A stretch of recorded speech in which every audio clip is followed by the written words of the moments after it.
ओडिशावासी बार्ता कौन रहा जय जगन्नाथ आज आम नियाली निर्वाचन मंडल मुरांग शासन नड़िया गुरुटी रही श्री जगन्नाथ मंदिर सम्मुख आज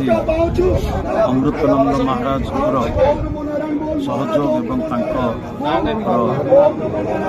एवं आज ये जगन्नाथ महोत्सव आज भूमि पूजन होची महाप्रभु जगन्नाथ आज्ञामाल आसी आज पूजन पर आसंता 26 तारीख रु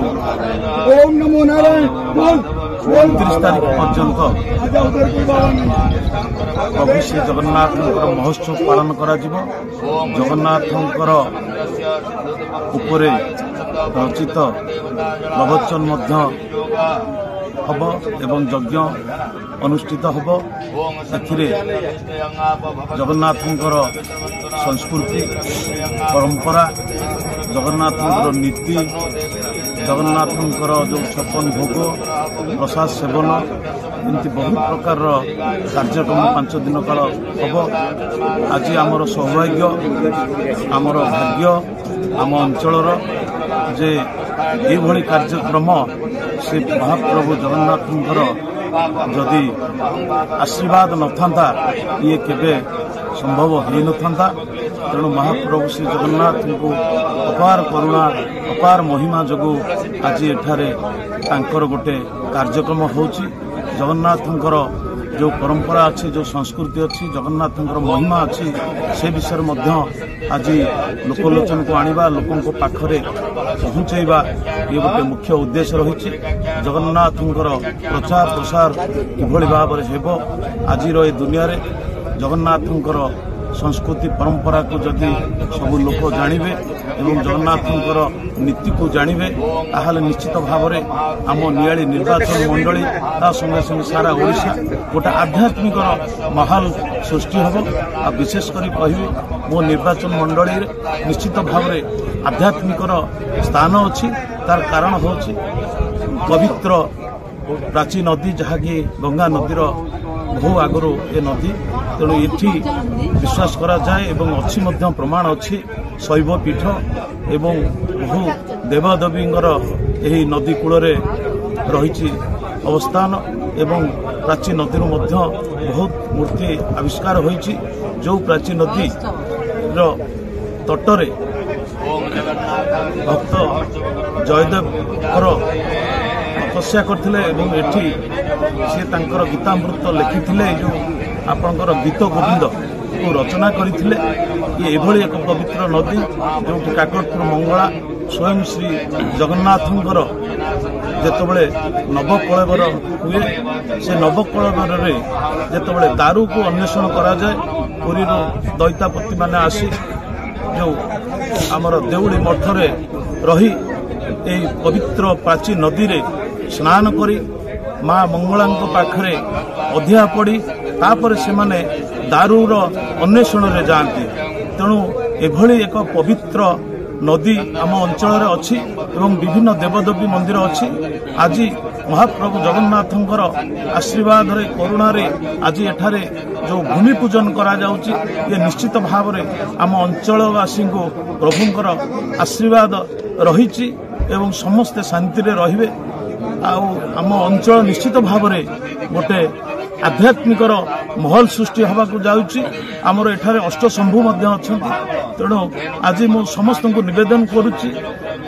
मोर नियाली अंचल समस्त को निवेदन करने संगे संगे ओडिशार जो माने जगन्नाथ प्रेमी जो माने स्वयं जगन्नाथ को भल पाती जो माने श्री जगन्नाथ को अनुभव करिसेंती जो माने जगन्नाथ शरण पशिचंती समस्त को मोर निवेदन एठारे आसिक योगदान दियंतु जगन्नाथ प्रचार प्रसार रे समस्ते लागंतु मुझे कामना करी समस्त मंगल हो समस्ते सुस्थ रुहतु समस्ते भलरे रुहतु समस्त भीतर गोटे भाईचारार माहौल सृष्टि हो आ समस्ते एठारे आसी योगदान दियंतु एतिक मोर समस्त अनुरोध रही। विश्वाल पूरा प्रधान प्रथम सारा विश्वर मौड़मणि प्रभु श्री जगन्नाथ चरण में कोटि कोटि प्रणाम जनाऊँ। आज जो जगन्नाथ महोत्सव ये अनुष्ठित यार मूल उद्देश्य है आम जगन्नाथ संस्कृतिर प्रचार प्रसार एवं किपरि जगन्नाथ संस्कृति परिचालित हो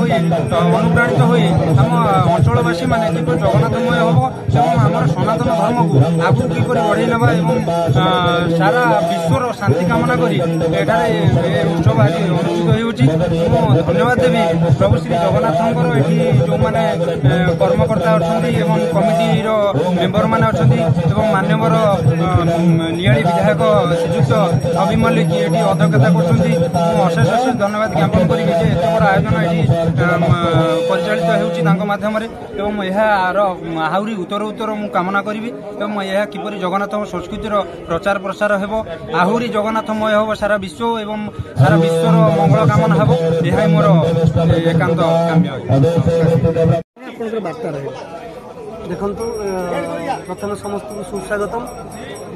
एठारे गोटे नियारा परंपरा देखा मिली आमर से भावर ठाकुर कोटि कैवल्यनाथ महाप्रभु जगन्नाथ जो संस्कृति विश्वविदित से संस्कृति जो अपसरी जाऊँगी विभिन्न जगार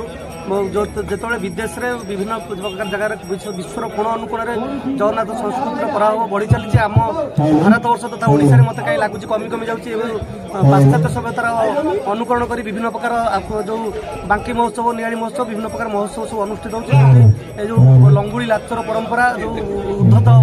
प्रचंड जो परंपरा से परंपरा चली किंतु ये गोटे नियारा परंपरा मत बहुत खुशी लगे जे जगन्नाथ संस्कृति आम जार स्वीकृति आम आज विश्वविदित ओडिशा को जब किए विश्व जानी से महाप्रभु जगन्नाथ कृपारू ओडिशार परिचय सृष्टि होती से परिचय को ये पुनर्जीवित कर जो चेष्टा प्रचेषा चली मान्यवर विधायक ये आस गोटे नियारा परंपरा सृष्टि कर बहुत खुशी लगुचे जो आज तार भूमि पूजन होती 24 रु 29 धरिकी चलो मार्च 24 रु 29 धरी जो महोत्सव चलो ये निश्चिंत समग्र ओडिशा तथा विश्व को वार्ता दब जे एठू वार्ता जीव ये नियाली माटी जो प्राची भैली सिविलाइजेशन बहुत पुराना सिविलाइजेशन एठार अच्छी एठार गीत गोविंदर रचयिता जयदेव अच्छा आमर माटी बहुत समृद्ध माटी से पवित्र माटी से पुण्यतया प्राचीर तीर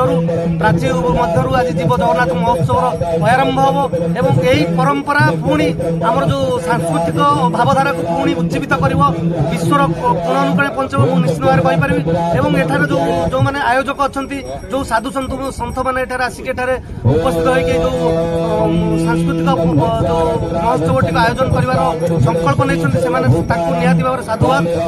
धन्यवाद पात्र एवं यही परंपरा को एवं उज्जीवित कर समग्र विश्व कोण अनुकूल पहुंचू यह ही मोर बार्ता रही।